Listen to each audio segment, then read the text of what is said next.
Okay. Hello and welcome to another episode of Talking Ship with John the Shipley. Happy to say that my guest tonight is Tiel Pearce. How's it going, Tiel? Hello. I'm fine. How are you, John? Can't complain. I just had your friend Pat on the other night. Had a great conversation with him. Yeah, he's great. Yeah, he mentioned to me that you guys do an act together. You do like a vaudeville thing. Yes. That comes from the sketch idea. We write for the sketch show at the Improv Shop, uh, called Saturday Evening Cabaret. Uh, and one of the sketches we had was for this failed vaudeville team that's just now getting their big break in like 2019. Whenever we did the sketch. They've been in show business 138 years, but they're only just now getting recognition, and then their big shot they bomb, and it's they're a terrible comedy team, but it works for us because we have a similar sense of humor. You see, it's funny because you actually came up in conversation a while back. We were talking about, uh, your bits and the different stuff that have come up in your stand-up. And honestly, my favorite thing I've seen you do is one that I've only seen you do once. And it wasn't like a throwaway joke or anything like that. There was one time, I believe it was at Backdoor, where like an old vaudeville presenter, you went on this long, like minute-long tangent in vaudeville speak, and I just fucking was busting up laughing. Oh yeah, I'm like, oh man, yeah, he must have really got that down and prepared. yeah.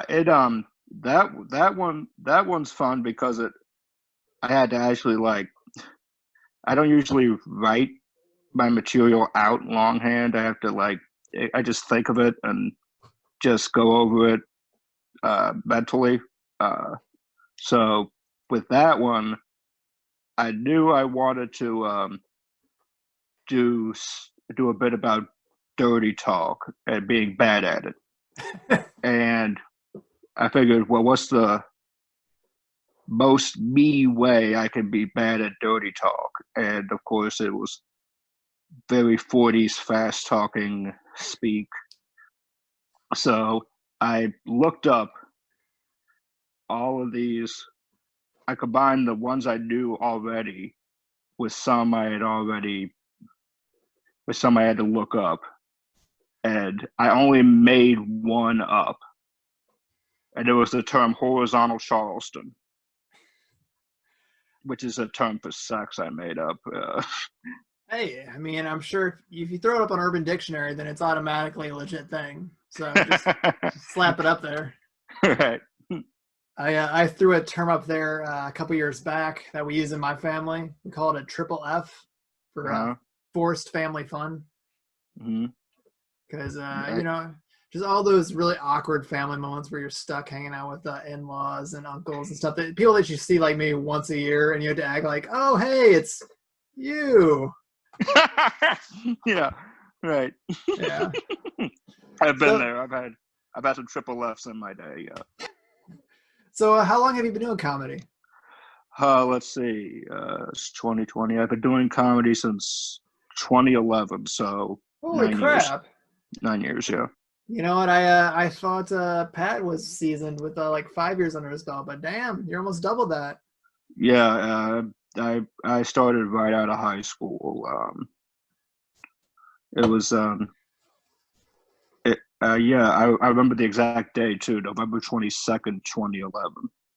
Oh, really? Uh, yeah, it was a Tuesday because of Funny Bone, Westport Funny Bone Tuesday. So, um, and I got on, and I had the stage presence, but I didn't have the material. Like I I was doing impressions, but they were but I didn't have my own material with it. I was just reciting stuff from TV shows. I mean, it worked, but Yeah, I mean, if you have the stage presence to back it up and people are laughing, then you've got your job done. Yeah, that's true. Yeah, I think it took me about it was I say 9 years, but I really only got good around 2015. So, Well, I mean, I'm laughing at your stuff, and oh, thank you. yeah. One thing that I wanted to mention to you while I had you on here, specific, I kind of owe you a thank you in a way because I've been very self-conscious about my stand-up and whatnot. Yeah. I've done a couple nights where I think I've done really well, and then I've had nights where I've just, you know, how you kind of like beat yourself up a little bit, where you kind of question how it went. Oh And yeah. I had one of those nights where I was really kind of getting at myself, and my fiance, who was sitting back watching it, she's like, "Oh yeah, but that guy Tiel was laughing his ass off at your stuff." And so I was like, "Okay, well, maybe I'm doing something right." Yeah. Yeah. Yeah. Well, I'm glad I helped you out because I mean, I'm a not to undercut the importance of that, but I'm a pretty easy laugh. But Whatever. but no, no, no, no, no. That's not to say anything bad. It's just uh, but when I'm really like laughing, there's you have to really earn that with me. I'll laugh at stuff, and sometimes people can tell like, oh, Teal's being nice. Uh, um, and then people could tell like, oh, he really likes this joke. So, and there's really no difference in the level of laughter. I think they're just I don't know what it is, but I guess I have one of those distinct laughs. So I haven't really had a lot of experience with this personally yet, but I've noticed a couple instances of it happening. Have you ever had like any real negative experiences with a crowd? I've only seen a couple instances where it's really jokes backfired on somebody, but oh man, when they happen, you know. Yes, I remember. I remember there are two stories with this one. Go ahead. The first one is the funniest, which is just me. I was like a year or two in. I was doing an open mic at the Grove Deli in Webster Groves, I assume, and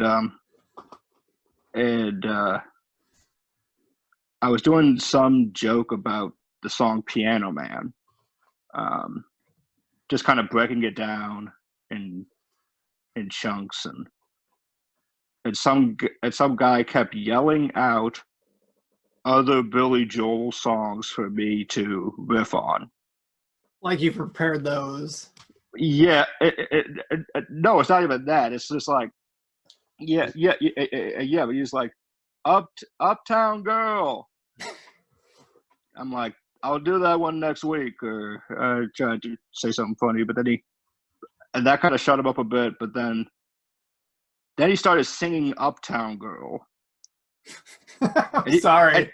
And he was right up front too. It's not like he was in the back and I couldn't really hear him. No, he was right in front of me,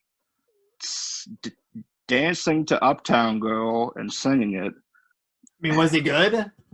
No, that's the worst part. I would have accepted if he was fine, but he was very off key, and that's the problem with the 2-drink minimum, man. Yeah, yeah, that's true. And then the one so that was where I kind of learned like, okay, I'm gonna have to learn how to deal with hecklers. And flash forward about 6-7 years later, I'm at Venice Cafe, and there were these hecklers in from Chicago. And they were heckling all the comedians. And Venice Cafe already is not. It's a mixed mic, so there's like music, stand up, poetry, whatever, and Right. and they were really going at the comics specifically, and finally it was finally I went up and I was like, okay, I can't take it anymore, and so first thing I said when I got up, I was like, hey, where you guys from? Chicago. Whereabouts in Chicago? North Chicago. I wish it was South. I said I wish it was South Chicago so you get shot. Oh. The place lost their minds. I mean, cheers, applause, and they said nothing else the entire, not only my entire set, but I think the entire night. And then I was like, I was thinking in my head, where'd that come from in me? Like I didn't think I had that in me, and then I guess I did. Well, I mean, I'm sure you spared some other comedians having to deal with their verbal jabs. So, you know, good on you. Yeah. Yes. I've only had to do that one other time where I had to shut people down, and the most recent one of that was at Helium. Actually, they had the bucket mic in the garage, like the little bar area, and it's very random. But for some reason there was a birthday party there. I don't know why the birthday party was there to see the open mic and not the main show, but whatever. And again, drunk, talking over everybody, ruining sets, and and again, I had to say something, and it was making me upset because it was like these were good comics that were just having their sets destroyed by these terrible entitled people. So finally, I said, "Hey, they were doing it during my set," and I was like, "Hey, is there a birthday over there? Yeah, my birthday's coming up too. You know what my wish is? For you guys to shut the fuck up." Again, like, and again, cheers, applause. I guess because people don't expect that of me. I guess like I'm not a roasty guy. I'm not Jeff Ross. I'm not. I mean, I am off stage, but on stage, I'm very silly and. You seem very like playful, and a lot of your jokes, not necessarily like I wouldn't say like innocent necessarily, but they don't seem mean spirited at all. Yeah, I'm very I'm very weird on stage, and it's Is there any part of that that's an act, or is that the 100% Tiel? I think it's 70-30 real Tiel. Okay. I think it's it's who I want to be if I had the courage to be that all the time.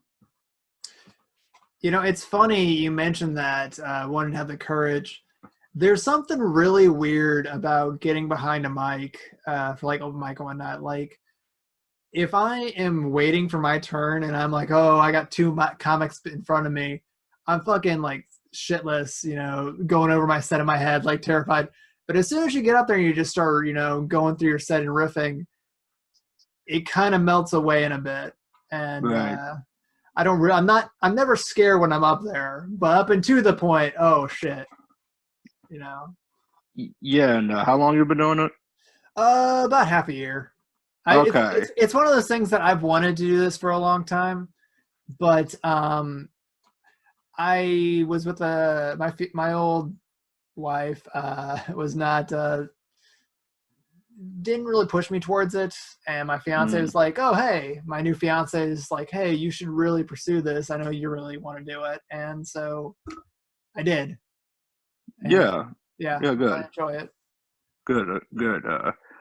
On behalf of St. Louis Comedy, we're happy to have you. Oh, thank you. Uh, I I didn't know you had been doing it for only about 6 months because you seem more comfortable than that.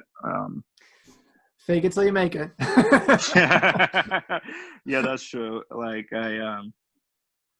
yeah, that's true. And speaking of someone who's done it for a while, that that the nervousness doesn't go away completely. Like even me, even me, like my heart, like one comic before me, my heart starts beating and my mind's racing. I was like, okay, what do I want to do? What do I want to do? I only have 40 minutes. What do I want to do? So it. I'm sorry to say that doesn't change too much. I think that's part of the thrill of it, though.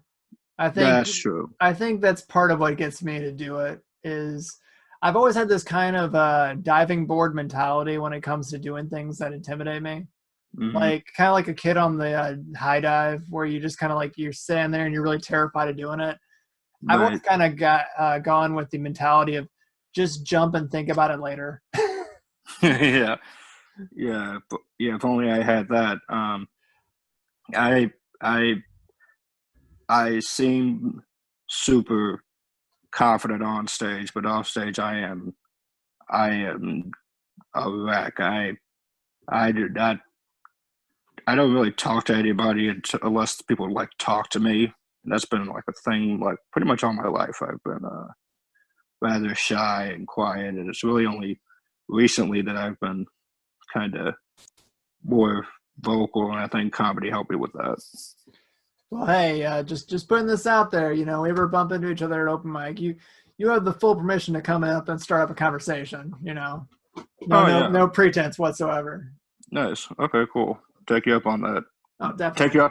I'll take you up on that. If the world doesn't end in 2 more months, you know, like when we can get out of here, we can get out of the house. That's a big if. If, yeah. So you are one of the few comics that I've encountered that does a catchphrase. Is that something new, or is that something you've been doing for a while?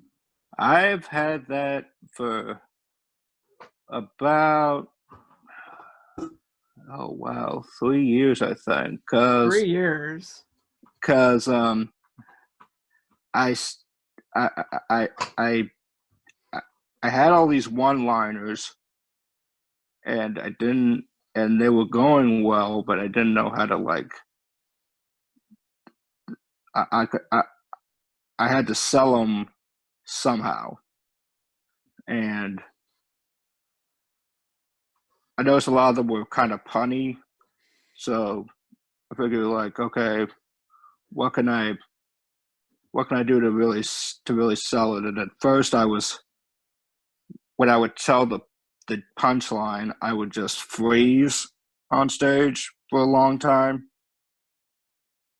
and then go into my next joke, and that worked. But then it was like, okay, that eats up a lot of time for that bit to kill, so I have to sell it quicker. So I was I was watching some Patton Oswalt special, and he was he just said something. He just said something in gibberish, like to the effect of "whackety smackety doo," and it wasn't even after a joke. It was like part of some longer bit, and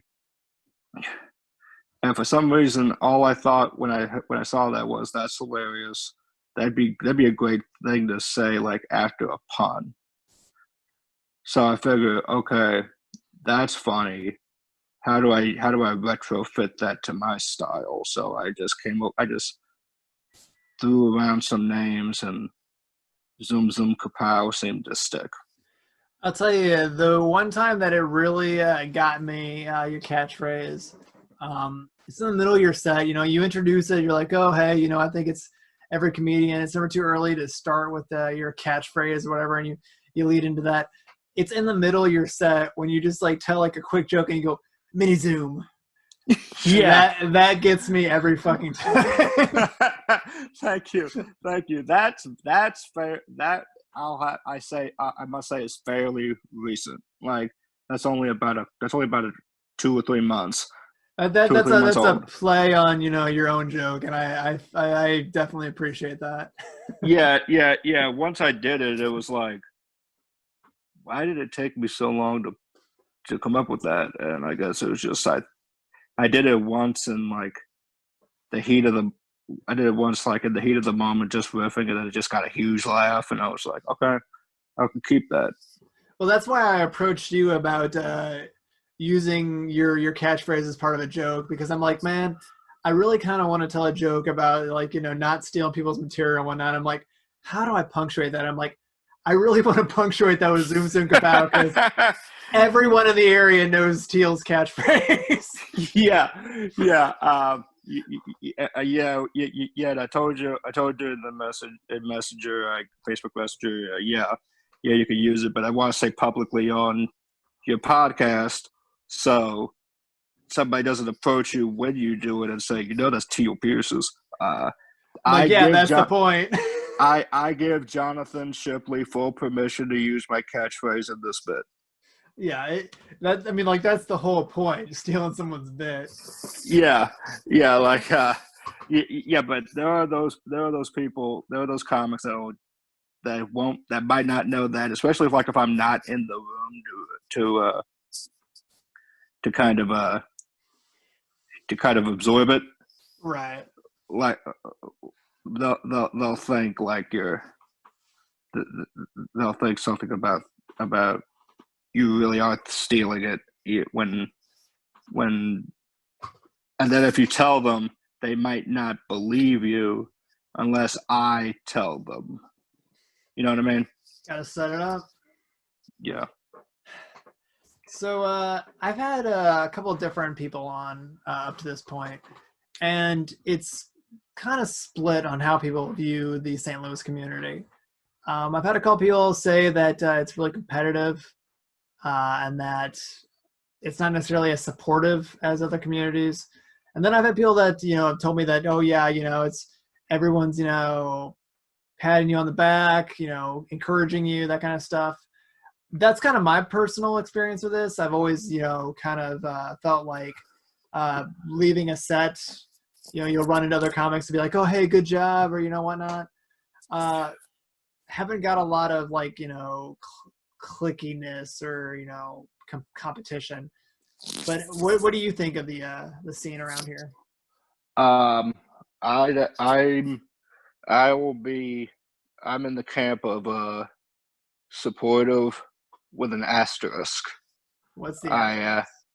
The asterisk is that it is perhaps the most supportive scene, and I mean that's only from my experience. I haven't really seen any others, but I have noticed just from being around for a little while that there are cliques, and that's just the nature of stand up. Like they're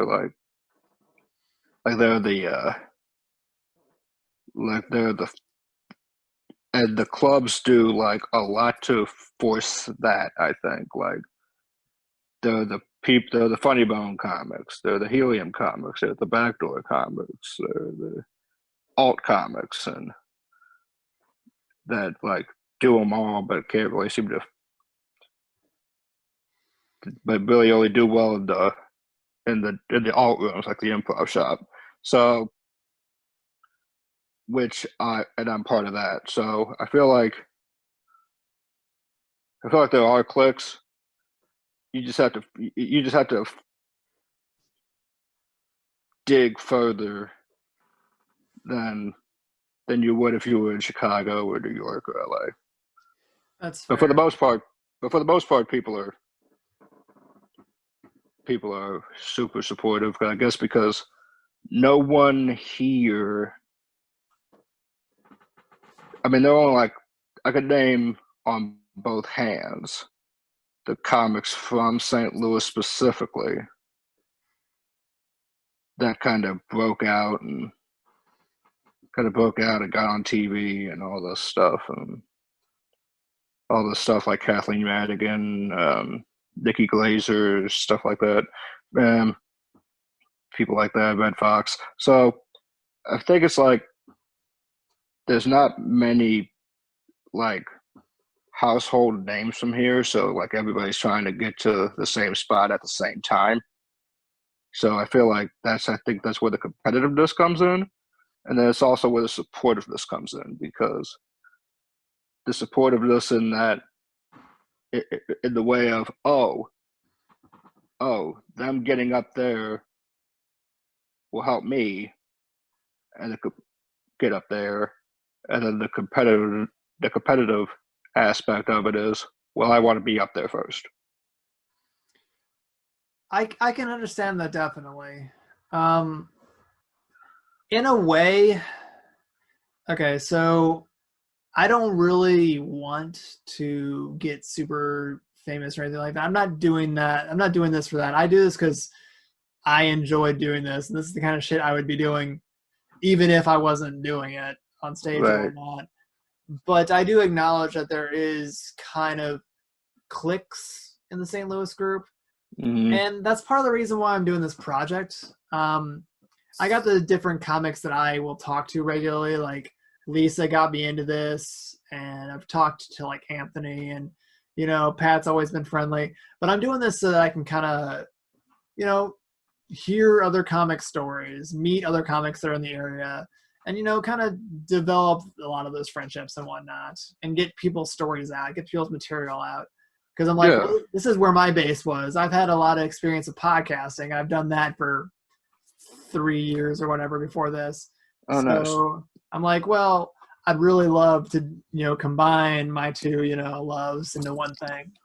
Yeah, that's awesome. That's awesome. We need one around here. So it's about this point in each of the interviews where I give the comics a chance to kind of do you have any material that is your favorite that maybe you want to share with people that are going to listen to this? No pressure. Yes. There's I have this joke where I say, and I think it might be. I was gonna say, can we swear on here? But it's marked explicit for a reason.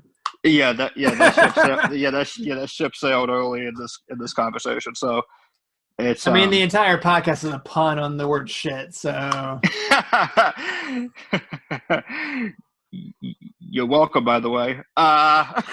Hey, your partner in crime suggested that I refer to myself as the captain for since it's talking shit. I might start doing that. Yeah, that works. But okay, What? The joke is, you ever eat so much ass your uncle's donkey farm goes out of business? And for some reason, I love that joke because it's dirty, but it isn't. You know, like it's one of those jokes where it's like you think it's going one way, and then it goes somewhere completely different. And I've always loved jokes like that. Another joke I have that's fairly similar is I am not above a dick joke. My wife thinks I am.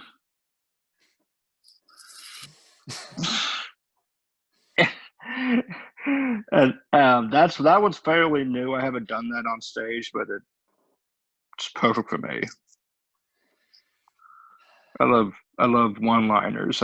Those have always been some of my favorite comics. So, is there any kind of joke that you deem is kind of like off the table or like crossing the line? Yes, actually. I feel like I'm in the group of joke about whatever you want, but like, just know you're gonna be, just know you're gonna have to actually face the audience. Like, it's not like if you're gonna joke about hard stuff like rape and race and abortion and all that, like fine, but make sure it's really, really, really funny.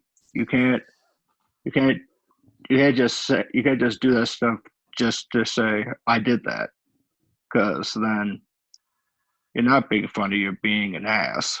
And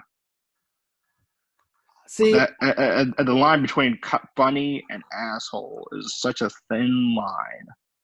You have to really be. You have to. Yeah, I feel like you have to really be careful. I may be in the minority there, but no, I think you got some. That's a good point. Like it's really there's a thin line between being edgy and slitting a throat to tell a joke. yes, yes, yes, and and I feel like people cross that line just to say, I crossed that line. Whereas I feel like you could be edgy, but like there's a way to do it. That's There's a way to do it. I don't know what it is. There are comics that there are some really famous comics that don't know what how to do that. Um, I feel like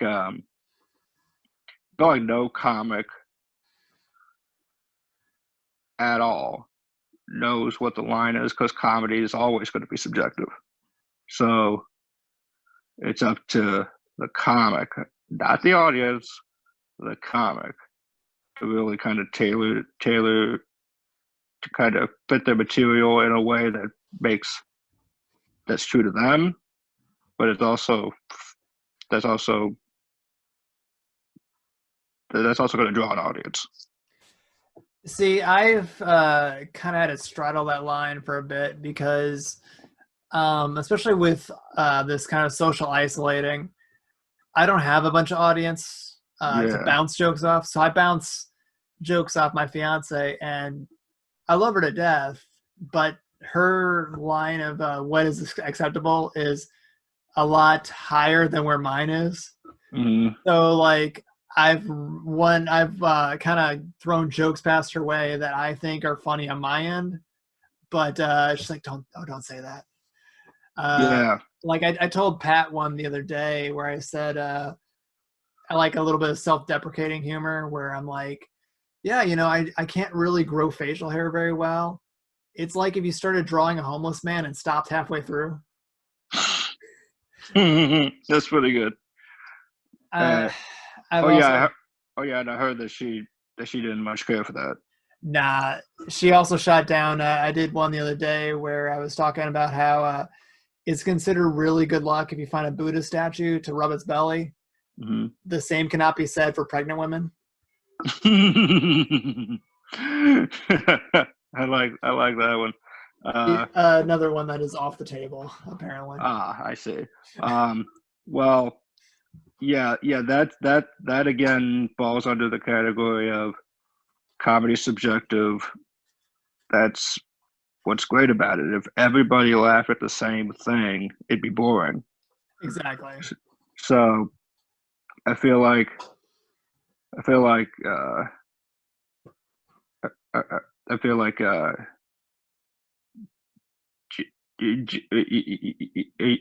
feel like joke about what you want, but be prepared for whatever reaction you get. I can't stand the comics that are like, why did they like that? Why did they like my joke about? Why did they like my rape joke? They're a dumb audience. No, it was a bad joke. It was horrible, not funny, unoriginal, and honestly offensive. But they're just too sensitive. No, no, they're not. being sensitive. They're not being sensitive. You have, if they're sensitive to that, you have to accept that and like think about, is this joke worth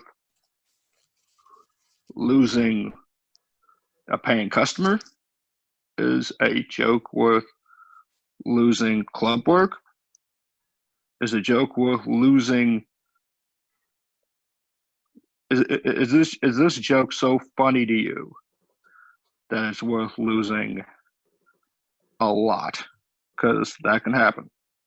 It's called reading a crowd. Like a lot of Yeah, comics will come with their set prepared, and regardless of how the crowd responds, they'll just keep throwing it out there. yeah, and there's And a way to do that too. Like, it's not just like because I've done that where not so much no, it's not so much offensive, being offensive, but more like being avant-garde and offbeat, like where the crowd doesn't know what to make of me, but I keep going, and for some reason, because I keep going, that's funny. you It's you kind of like the Andy Kaufman. It's kind of like an Andy Kaufman syndrome, where it's like you do something that is funny, and then it's not funny, and then it's hilarious because you just keep going, and it's you got and this wonderful Venn diagram going of like awkward, quirky, adorable, and did he just say that? yeah, And I like you got this bit that I've seen you do a couple times with the invisible fiance, oh yeah, and that I feel like that's I love how that's a way to punctuate your set. Like in your set, I'm like, I got myself an invisible fiance, bitches. yeah, That's I like that. That's one of my favorites. that one was that one was a rework because it was because the joke originally went, I have a girlfriend and she is great. The only problem is we go to different worlds. I'm a comedian. She is inflatable. And then at the end of my set, I go, I don't have an inflatable girlfriend anymore. Yeah, she zoom zoom kapopped. And that that did great. And then another comic, I think it might have been Matt Barnes, he told me, why don't you make why don't you make her your fiance? And I'm like, okay, that's great. So I figured out how to work that in. And then that became, I zoom zoom kapop the question. That's pretty great. And then and then it got to the point where some crowds, when I said inflatable girlfriend, they would groan. And I'd be like, and I'd be like, what? Why is that? And I realized, oh, they think I'm a creep, and I'm like, I don't want that. So I changed it to imaginary, and that made it even better because it's more truthful for one thing, and also the visual of me introducing my imaginary fiance from the audience is such a great visual because there are a lot of open seats at open mics. You know that, like, so I could pick What? right. I'm shocked too, and they it was a I really I, I did it once and it was and it did so well. I was just like, okay, that's the way to end my set because it's such a great thing. And then then people came up to me afterwards like, hey, that's really funny.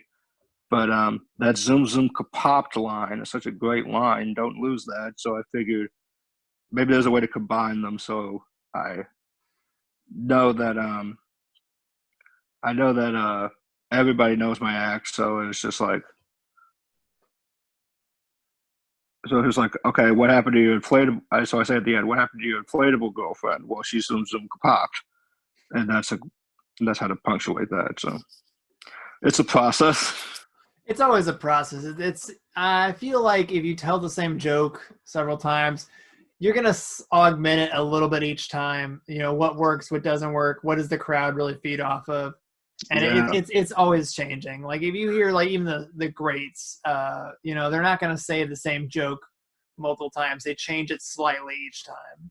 yeah, and yeah, yeah, sure. It never ends, and I like that. Like I like that. I've created this own world for myself with just a simple with such a throwaway line. I've created like an invisible an imaginary family, and it really it, it's a lot of fun. And I'm glad people respond to that. Well, Teal, I'm going to go ahead and we'll wrap it on that. But it's been a real pleasure having you on this. Oh, absolutely. It's been a great conversation. Where can people find you on social media? Like, where can they get more Tiel Pearce? Um, the best way is Facebook. I'm my just, just search for my name, Tiel Pearce, Tielpearce, I and mean, if it makes it easier for you, I can throw a link to your Facebook okay, on the podcast website. that's cool. That works. That works great. And You'll get fans and creepers alike. So hey, it's a win-win. truly my fan base. Do you do Twitter or anything like that? I do. My Twitter is at Tiel52093. I don't do Twitter as much, mostly because it's a lot right now. So I feel like on Facebook I can kind of just focus there. No, and you know what? That's fair because I got to be honest. Anyone that's looking to sign up for Tiel's Facebook, you're guaranteed to get a bunch of one-liners in your feed every time you log in. Yeah, yeah, It's you and Pat, you know, all damn day. yeah. Pat's yeah, Pat is truly my partner in crime here, and yeah, because we've because he is my usual ride to shows. So like I can't drive. I'm partially blind, so I can't drive. So he since Pat lives near me, around me, he drives me to shows, and we just bounce bits off each other. And for the sketch show we write for Saturday Evening Cabaret, um, we're kind of a sketch writing duo there. That's where Wise and Crack came from. That's where a lot of great a lot of great stuff comes from. Like there's a lot of talent in the city. Well, one thing that I'd really like to do, I know Pat said that he's kind of open to coming on again. I would love to get the both of you, you know, together on the podcast at some point and do like a Wise and Crack Oh, on here. oh, that would be that nothing would make me happier. I'd love it. Hey, you know, and I'm definitely down for that. So, you know, listeners, maybe look forward to that in a week or two. You know, maybe we can get that happening. Oh yeah. Well, yeah, I'll run it by him, but he'll be all for it. Oh, I'm sure he'd dig it. All right. Well, hey, again, thank you very much for being on. It has been a pleasure, and this has been a great conversation. Oh, absolutely. Anytime. All right, man. You have a great night. All right, you too, Don.